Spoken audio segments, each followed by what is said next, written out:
एक वृत्त का क्षेत्रफल 63 मीटर लंबे और 22 मीटर चौड़े आयत के क्षेत्रफल के बराबर है।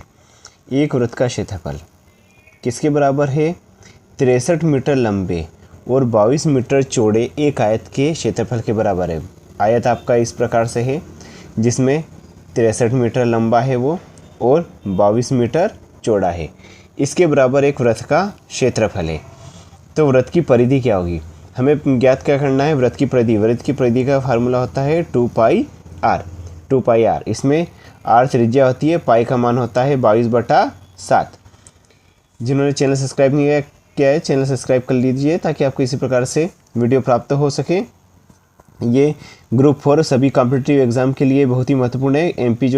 एमपी टीईटी की जो ग्रुप 3 और ग्रुप 2 की जो परीक्षा निकली है उसके लिए बहुत ही महत्वपूर्ण प्रश्नों में से एक है। एक वृत्त का क्षेत्रफल 63 मीटर लंबे और 22 मीटर चौड़े आयत के क्षेत्रफल के बराबर है। वृत्त की परिधि निकालनी है। वृत्त का क्षेत्रफल क्या निकाला है हमने? 63 × 22 मीटर। क्यों ऐसा है? क्योंकि जो वृत्त का क्षेत्रफल है वो किसके बराबर है? 63 × 22 वर्ग मीटर। 63 × 22, क्योंकि आयत का क्षेत्रफल क्या होता है? लेंथ इंटू ब्रेथ, लंबाई गुणित चौड़ाई, इसलिए 63 × 22 कराए हमने। 63 × 22 क्यों कराए? क्योंकि ये क्या होता है? L into B, length into breadth, आयत का क्षेत्रफल। तो यहाँ पर क्या हो रहा है? वृत्त का क्षेत्रफल बराबरी पर आयत का क्षेत्रफल। तो आयत का क्षेत्रफल क्या होगा? 63 × 22। अब हमारा जो फार्मूला है वो क्या है? हमारा फार्मूला वृत्त की परिधि का 2πr। लेकिन जब हम इसका देखते हैं, किसका फार्मूला? वृत्त के क्षेत्रफल का। तो वृत्त के क्षेत्रफल का फार्मूला होता है πr²। πr²। जब πr² लिखा तो हमने क्या लिखा? πr²। वृत्त के क्षेत्रफल की जगह क्या लिखा? πr² और इक्वल टू 63 × 22। पाई इसके अपान में आया, पाई का मान रखा हमने 22/7 और यहाँ पर क्या हुआ? r² था, तो r इक्वल टू क्या होगा? रूट में ये पूरी न्यूमेरिकल वैल्यू आ जाएगी।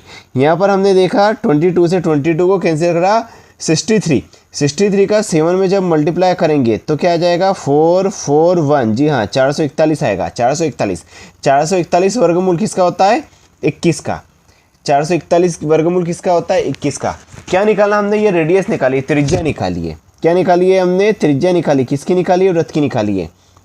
वृत्त की परिधि क्या होती है? 2πr। कितना निकला? r 21। कितना निकला? 21। फिर यहाँ से हमने 7 दिया 21, 7 3 21 मल्टीप्लाई करा 22 3 66, 22 22 44, 22 3 66,